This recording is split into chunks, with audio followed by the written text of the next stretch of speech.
Chapter 86 The First War पूरा waste Bastian सुनहरी रोशनी में डूब गया। आसमान में हजारों वर्ष पुरानी मेमोरीज दिखाई देने लगी। हर तरफ युद्ध के दृश्य थे, लेकिन इस बार कोई इतिहास सुनाने वाला नहीं था। हम खुद उसे देख रहे थे। पहला दृश्य सामने आया। एक विशाल मैदान, उसके बीच 4 लोग खड़े थे। Origin Founder, Erin, Origin Child और ईथर। उनके सामने एक 5वां युवक खड़ा था, वही आदमी जो अभी हमारे सामने था। उसका चेहरा शांत था और ईथर उसके कंधे पर हाथ रखकर हंस रहा था। मैंने धीरे से कहा, तुम दोनों दोस्त थे। उस आदमी ने मेरी तरफ देखा। उसकी आंखों में दर्द था। सिर्फ दोस्त नहीं, भाई थे। पूरा मैदान शांत हो गया। मेमोरी आगे बढ़ी। ईथर और वो युवक साथ प्रशिक्षण कर रहे थे, एक दूसरे को हराने की कोशिश करते, फिर एक साथ हंसते। ओरिजिन चाइल्ड उन्हें देखकर खुश होता। अरीन दूर खड़ा होकर दोनों को देखता। सब कुछ शांत था, सब कुछ सही था। फिर दृश्य बदल गया। स्काई रिफ्ट पहली बार दिखाई दिया। उस समय रिफ्ट बहुत छोटी थी, लेकिन उसके भीतर से काली ऊर्जा बाहर निकल रही थी। ओरिजिन फाउंडर ने गंभीर आवाज में कहा, यह दरार 2 दुनियाओं के बीच का रास्ता नहीं है, ये एक बंदी गृह है। ईथर ने पूछा, अंदर क्या कैद है? ओरिजिन फाउंडर कुछ क्षण चुप रहीं, फिर बोली, कुछ ऐसा जिसे शक्ति से नहीं हराया जा सकता। मेमोरी फिर बदली। ईथर और उसका मित्र रिफ्ट के सामने खड़े थे। ईथर बोला, अगर हम इसे बंद कर दें तो समस्या खत्म हो जाएगी। उसके मित्र ने सिर हिलाया। नहीं, अगर इसे बंद किया तो अंदर मौजूद ऊर्जा बाहर निकलने का दूसरा रास्ता खोजेगी। ईथर ने पूछा, तो क्या करें? उस युवक ने रिफ्ट को देखा। इसे नियंत्रित करना होगा। मैंने महसूस किया, यहीं से दोनों की सोच अलग होने लगी थी। अगली मेमोरी में एक विशाल सभा दिखाई दी।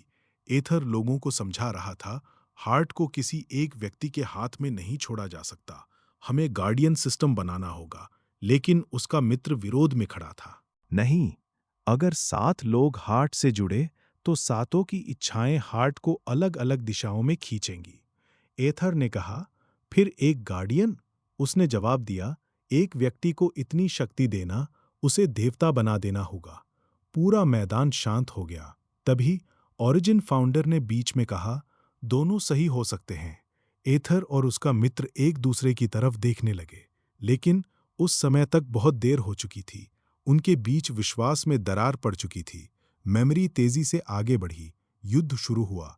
एक पक्ष ईथर के साथ था, दूसरा पक्ष उसके मित्र के साथ। सिल्वर हॉक क्लैन ने हार्ट की रक्षा करने का फैसला किया। आर्यन ने खुद को हार्ट से बांध लिया और लाखों लोग युद्ध में मारे गए। मैंने आंखें बंद कर ली। इतना बड़ा युद्ध सिर्फ इसलिए शुरू हुआ था क्योंकि 2 दोस्त एक ही समस्या का अलग समाधान चाहते थे। फिर सबसे आखिरी मेमोरी सामने आई। ईथर और उसका मित्र आमने सामने खड़े थे। दोनों घायल थे। उनके पीछे पूरी दुनिया जल रही थी। ईथर ने तलवार नीचे कर दी। बस करो, उसके मित्र ने जवाब दिया, मैं भी यही चाहता हूं। ईथर ने उसकी तरफ हाथ बढ़ाया, तो मेरे साथ चलो। लेकिन उस युवक ने सिर हिला दिया, अब बहुत देर हो चुकी है। ईथर की आंखों में आंसू आ गए। हम इसे ठीक कर सकते हैं, उस युवक ने धीरे से कहा। तुम हमेशा यही सोचते रहे कि हर चीज ठीक की जा सकती है। वो पीछे हट गया, लेकिन कुछ गलतियां सिर्फ कीमत मांगती हैं। अचानक मेमोरी में एक भयानक विस्फोट हुआ। बूम! दृश्य टूट गया। मैं वर्तमान में लौट आया। पूरा वेस्ट बैस्टियन शांत था। वो आदमी अब भी हमारे सामने खड़ा था, लेकिन अब उसकी आंखों में गुस्सा नहीं था, सिर्फ थकान थी। मैंने पूछा, तुमने ईथर को क्यों छोड़ा? वो कुछ देर चुप रहा, फिर उसने कहा, मैंने उसे नहीं छोड़ा, उसने मुझे छोड़ दिया। मेरी भौहें सिकुड़ गईं। क्यों? उसने मेरी हथेली की तरफ देखा।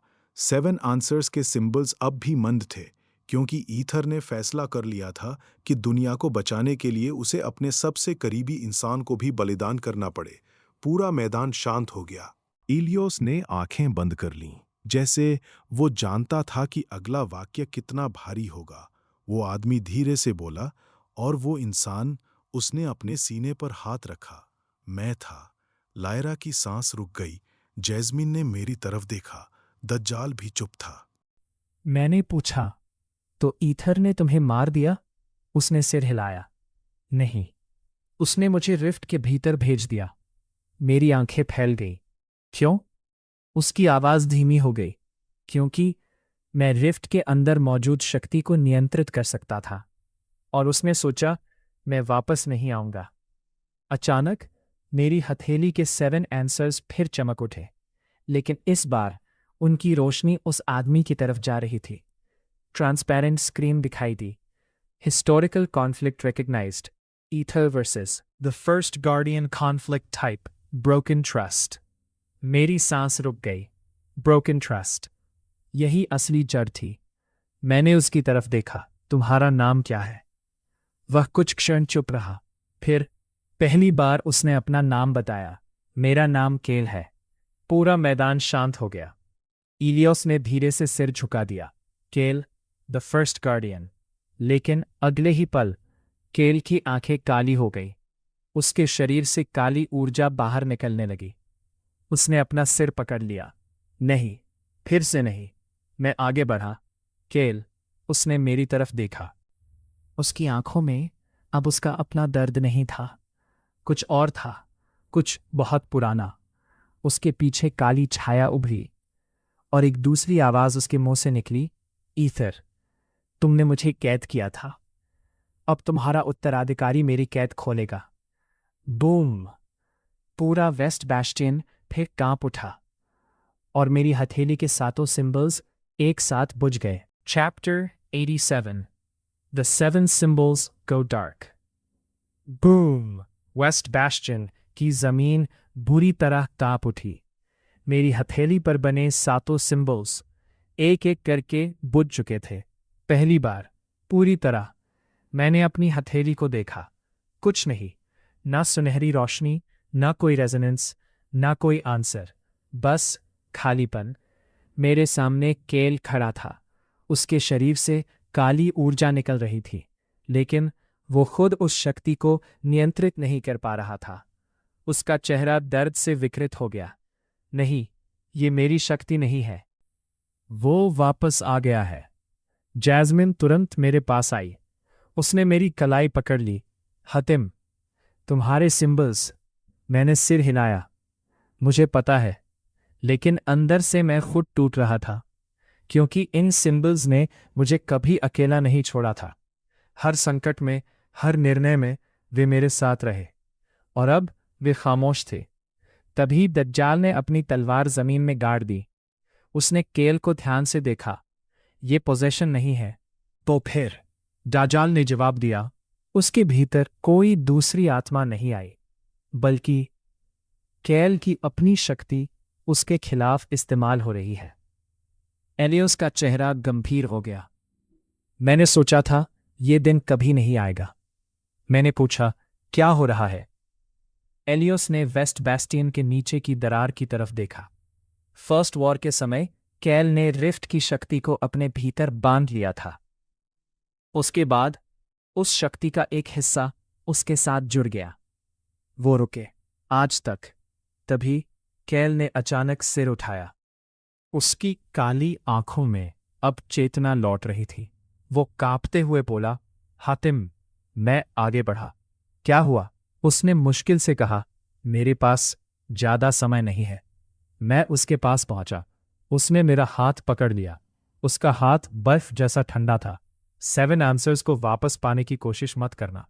मेरी भौहें सिकुड़ गईं। क्यों? केल ने मेरी आंखों में देखा। क्योंकि वे अभी तुम्हारे लिए जरूरी नहीं है। मैं चौंक गया। फिर क्या जरूरी है? केल ने अपनी छाती पर हाथ रखा। अपना निर्णय। उसने आगे कहा, ईदर ने भी यही गलती की थी। उसने सिंबल्स पर भरोसा किया, अपने दिल पर नहीं। मेरी सांस रुक गई। तभी दूर से युद्ध की आवाजें आने लगीं। धड़ाम, धड़ाम, धड़ाम। कमांडर एलीरा दौड़ती हुई हमारे पास आई। उसका चेहरा घबराया हुआ था। दुश्मन फिर से हमला कर रहे हैं। लेकिन वो रुक गई। इस बार वे बैस्टियन पर हमला नहीं कर रहे।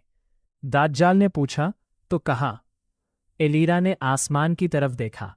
वे वॉल्ट की तरफ जा रहे हैं। पूरा माहौल बदल गया। मैंने तुरंत वॉल्ट की दिशा में देखा। जहां एथर का इतिहास छिपा था, जहां फर्स्ट वॉर की मेमोरीज थीं और जहां चौथे फाउंडर की सच्चाई सामने आई थी। काय अचानक गंभीर हो गया। वे मेमोरीज के लिए आए हैं? मैंने पूछा, कौन सी मेमोरी? काय ने जवाब दिया, एथर की आखिरी मेमोरी। मेरी धड़कन तेज हो गई। तभी वॉल्ट की दिशा से एक विशाल सुनहरी रोशनी आसमान में उठी। बूम! पूरा एंशिएंट रेल्म कुछ क्षणों के लिए रोशन हो गया। फिर आसमान पर एक विशाल चित्र दिखाई दिया। एथर, उसके हाथ में ओथ ब्लेड, और उसके सामने केल। इस बार तस्वीर अलग थी। एथर केल से लड़ नहीं रहा था। वो उसके सामने घुटनों पर बैठा था। पूरा मैदान स्तब्ध रह गया। एलियोस की आंखों से पहली बार आंसू निकले। उन्होंने धीरे से कहा, तो आखिरकार वो मेमोरी भी खुल गई। मैंने आसमान की तरफ देखा। चित्र में एथर बोल रहा था, केल, मैंने तुम्हें धोखा नहीं दिया, मैंने तुम्हें चुना था। चित्र अचानक टूट गया, लेकिन उसके टूटने से पहले एक आखिरी वाक्य सुनाई दिया, क्योंकि केवल तुम ही मुझे रोक सकते थे। मेरी सांस रुक गई। अगर एथर ने केल को इसलिए चुना था, तो फर्स्ट वॉर की असली कहानी अभी पूरी नहीं हुई थी। और शायद जिसे हम विलेन समझ रहे थे, वो विलेन था ही नहीं। तभी मेरी हथेली में हल्की गर्मी महसूस हुई। मैंने नीचे देखा। सातों सिंबल्स अब भी बंद थे, लेकिन उनके बीच एक बहुत छोटा सुनहरा बिंदु चमक रहा था। होप! मैं मुस्कुराया। 7 आंसर्स वापस नहीं आए थे, लेकिन शायद उनकी जरूरत भी नहीं थी, क्योंकि इस बार मुझे रास्ता खुद चुनना था। मैंने तलवार उठाई और कहा, वॉल्ट की तरफ चलते हैं। जैस्मिन मेरे साथ खड़ी हो गई। लायरा ने अपनी सिल्वर हॉक तलवार निकाली। दज्जाल ने अपनी ऑरा सक्रिय की।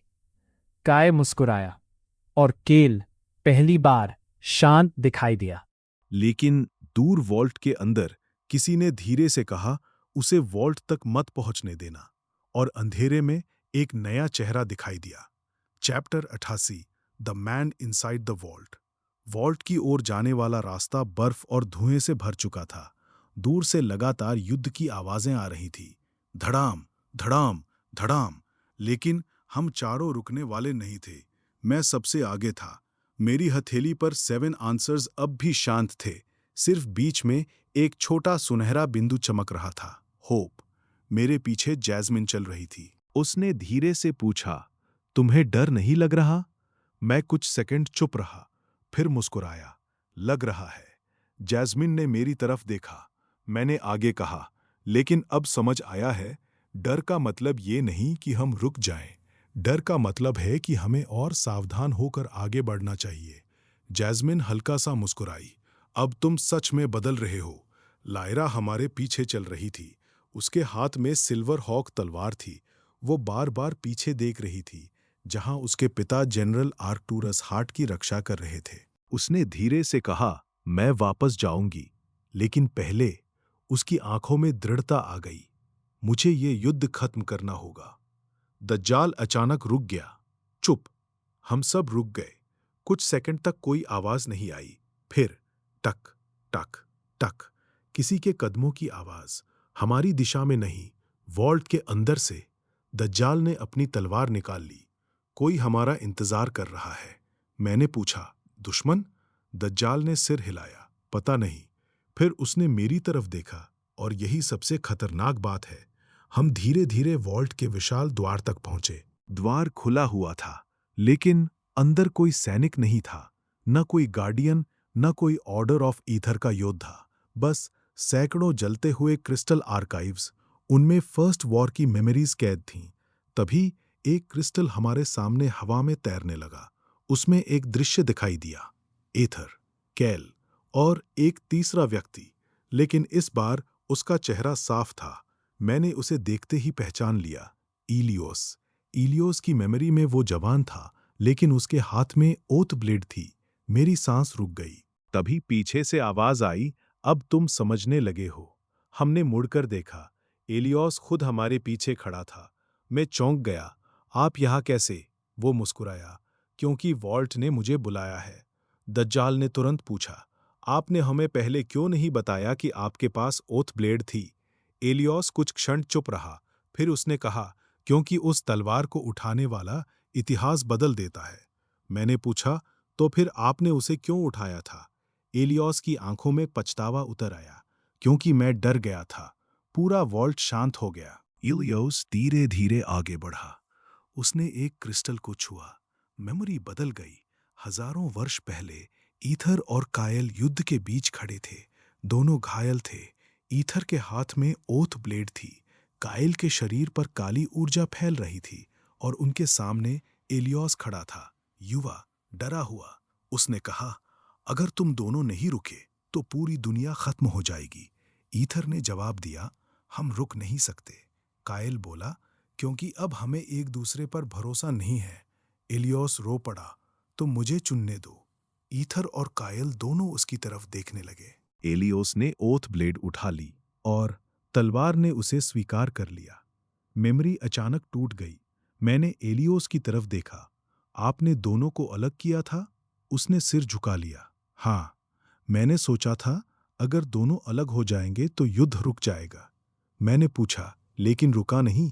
एलियोस ने सिर हिलाया, नहीं, मेरी एक गलती ने 3000 साल लंबा युद्ध पैदा कर दिया। तभी वॉल्ट के भीतर एक जोरदार कंपन हुआ। बूम! सभी क्रिस्टल आर्काइव्स एक साथ चमक उठे। एक ही मेमोरी हर क्रिस्टल में दिखाई देने लगी। ईथर, केल, एलियोस और उनके सामने खड़ा एक अंधेरा दरवाजा। काई की आंखें फैल गईं। ये वही दरवाजा है? मैंने पूछा, कौन सा? काग ने धीरे से कहा, जिसे मैंने स्काई रिफ्ट के दूसरी तरफ देखा था। मेरी धड़कन तेज हो गई। तो फर्स्ट वॉर का संबंध सीधे उस दरवाजे से था।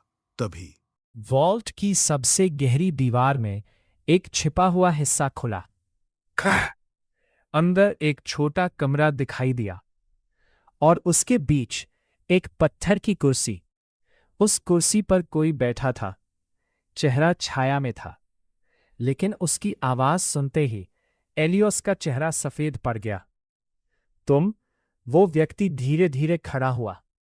इतने सालों बाद तुम आखिर मुझे पहचान ही गए। मैंने तलवार निकाल ली। जैस्मिन और लायरा भी तैयार हो गई। दाजाल की औरा पूरे कमरे में फैल गई, लेकिन वो व्यक्ति मुस्कुराता रहा। हतिम, तुम्हें पता है तुम्हारे 7 आंसर्स क्यों बुझ गए? मेरी सांस रुक गई। मैंने पूछा, क्यों? वो धीरे धीरे छाया से बाहर आया और उसका चेहरा देखकर इलियोस के हाथ से छड़ी गिर गई, क्योंकि वो व्यक्ति था एथर, लेकिन उसकी आंखों में सुनहरी रोशनी नहीं थी। वे पूरी तरह काली थी। Chapter 89 The Truth Behind the Black Eyes पूरा वॉल्ट अचानक शांत हो गया।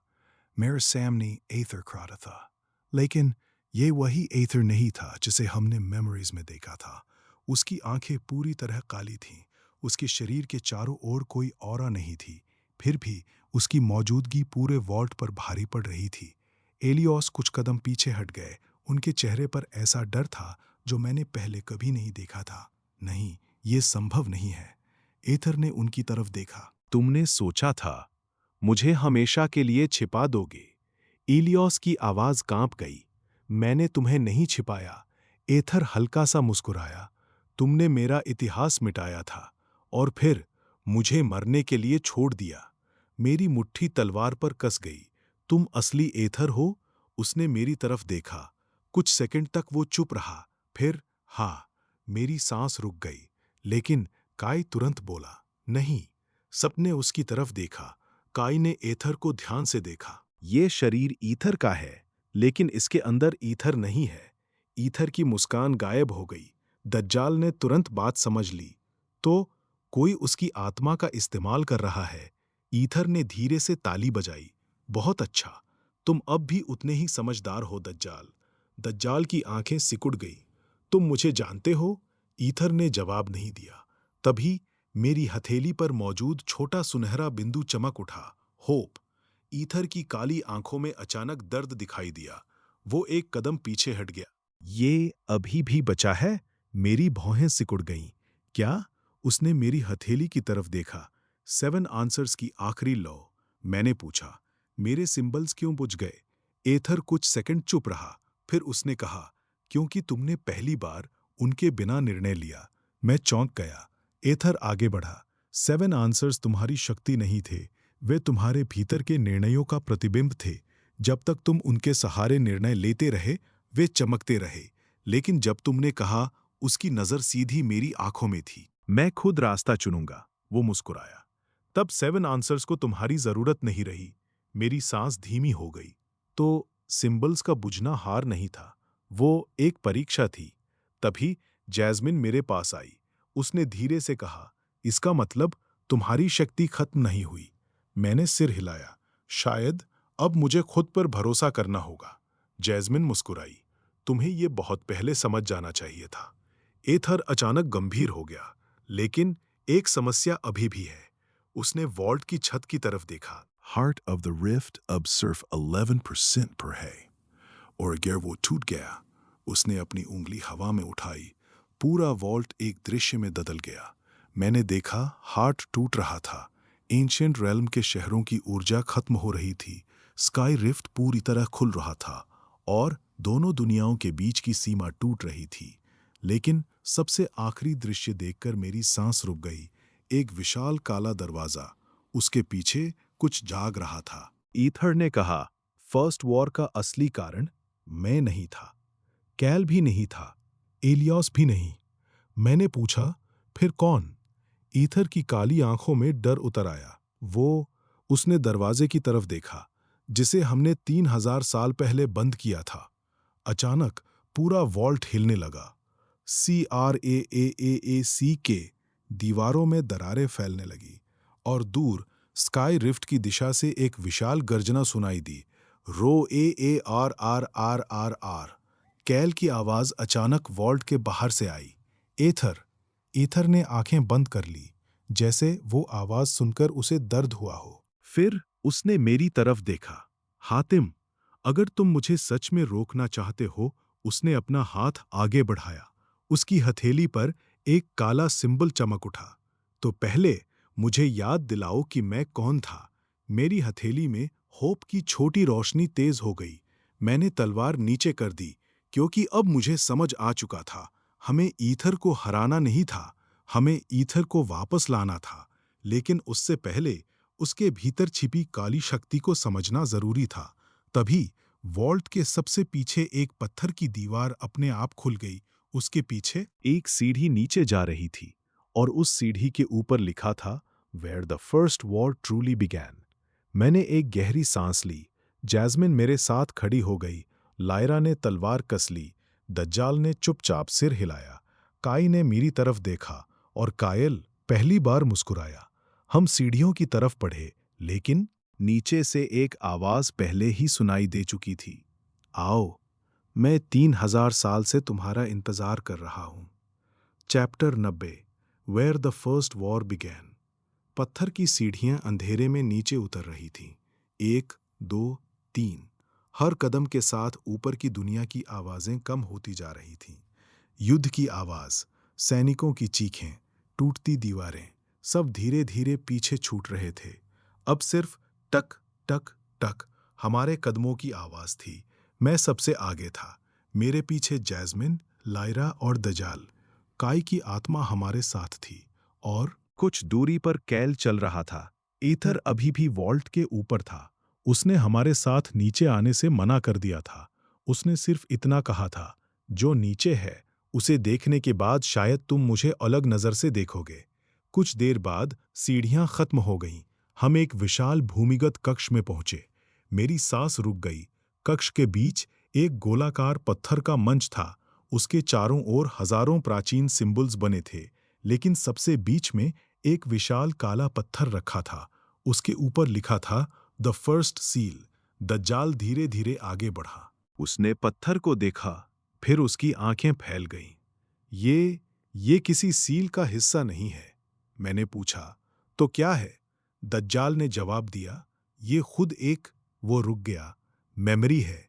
तभी मेरी हथेली में मौजूद छोटी सुनहरी रोशनी चमक उठी। होप, और पूरा कक्ष अचानक रोशनी से भर गया। 3247 वर्ष पहले हमने एक दृश्य देखा, लेकिन इस बार कोई युद्ध नहीं था, कोई सेना नहीं, कोई दुश्मन नहीं, सिर्फ एक छोटा सा गांव। उस गांव में एथर और कैल बच्चों को प्रशिक्षण दे रहे थे। एरन उन्हें देखकर मुस्कुरा रहा था। ओरिजिन चाइल्ड पास बैठा था और ओरिजिन फाउंडर दूर खड़ी सबको देख रही थी। एथर ने केल से कहा, अगर कभी हम दोनों में से किसी एक को गलत रास्ता चुनना पड़े? केल हंस पड़ा, तो दूसरा उसे रोक देगा। एथर भी हंसने लगा। वादा? केल ने हाथ आगे बढ़ाया। वादा। दोनों ने हाथ मिलाया। मेमोरी बदल गई। अब रात थी। ओरिजिन फाउंडर अकेली खड़ी थीं। एथर उनके पास आया। आप परेशान हैं? उन्होंने स्काई रिफ्ट की ओर देखा। हाँ, क्योंकि मुझे डर है। जिस चीज को हम कैद समझ रहे हैं, वो शायद कैद नहीं है। एथर चौंक गया। तो? ओरिजिन फाउंडर ने धीरे से कहा, शायद वो किसी को कैद करके बैठी है। विजन टूट गया। मैंने तुरंत पूछा, इसका क्या मतलब है? केल ने पहली बार कुछ नहीं कहा। उसका चेहरा गंभीर था। तभी काले पत्थर पर एक दरार आई। क्रैक, फिर दूसरी क्रैक, और एक आवाज गूंजी, बहुत धीमी, बहुत पुरानी। आखिर तुम यहां पहुंच गए। जैस्मिन ने तलवार निकाल ली। लीरा ने अपनी सिल्वर हॉक तलवार सक्रिय कर दी। दज्जाल की ऑरा फैल गई। मैंने चारों तरफ देखा। कौन है?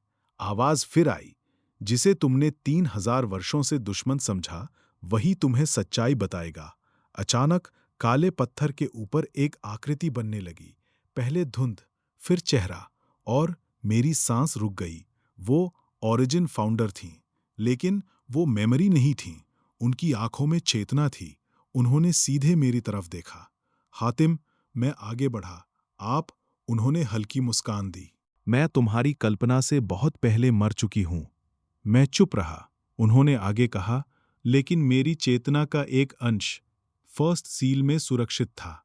जैस्मिन ने पूछा, तो फर्स्ट वॉर का असली कारण क्या था?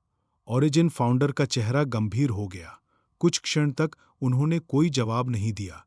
फिर बोली, ईथर और केएल दोनों गलत नहीं थे, लेकिन दोनों को पूरी सच्चाई नहीं पता थी।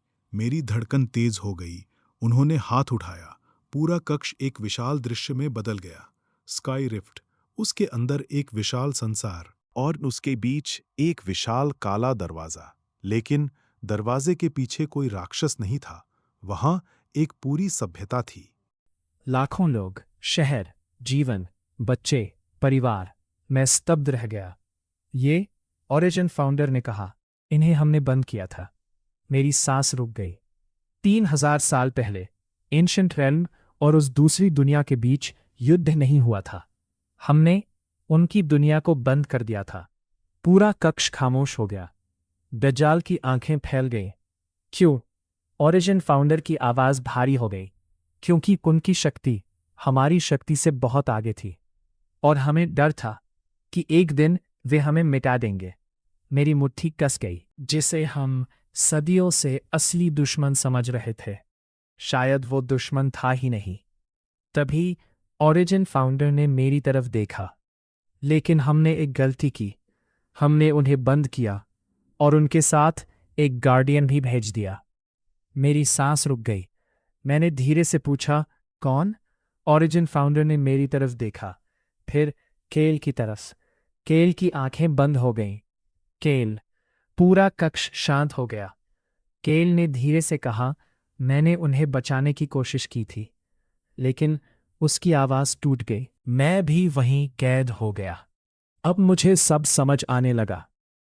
केल कोई जन्मजात विलन नहीं था। वो उस बंद दुनिया का पहला गार्डियन था, और एथर उसे वापस लाने की कोशिश कर रहा था। तभी ऊपर से एक भयानक विस्फोट की आवाज आई। बूम! पूरा कक्ष कांप उठा। काय अचानक ऊपर देखने लगा। हार्ट? मैंने पूछा, क्या हुआ? काय की आवाज गंभीर थी। Heart stability. कुछ सेकंड बाद ट्रांसपेरेंट स्क्रीन चमकी। Heart stability 5%। मेरी सांस रुक गई। ओरिजिन फाउंडर की चेतना धीरे धीरे कमजोर होने लगी। उन्होंने मेरी तरफ देखा। अब तुम्हारे पास दो रास्ते हैं। पहला, हार्ट को बचाओ और उस दुनिया को हमेशा के लिए बंद रहने दो। फिर उन्होंने टेल की तरफ देखा। दूसरा, सील खोलो और उन लाखों लोगों को मुक्त करो। लेकिन दोनों दुनियाओं के बीच का संतुलन टूट सकता है। मैं कुछ नहीं बोल पाया। मेरे सामने एक बार फिर वही समस्या थी, एक दुनिया बचाओ या दूसरी।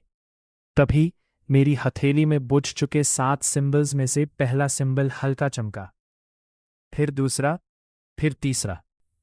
7 सिंबल्स धीरे धीरे लौटने लगे, लेकिन इस बार उनमें शक्ति नहीं थी। उनमें 7 अलग अलग प्रश्न चमक रहे थे और आखिरी सिंबल पर सिर्फ एक शब्द था, चूज। मैंने आंखें बंद कर ली, क्योंकि अब तक मैं आंसर्स खोजता आया था, लेकिन पहली बार मुझे खुद उत्तर बनना था।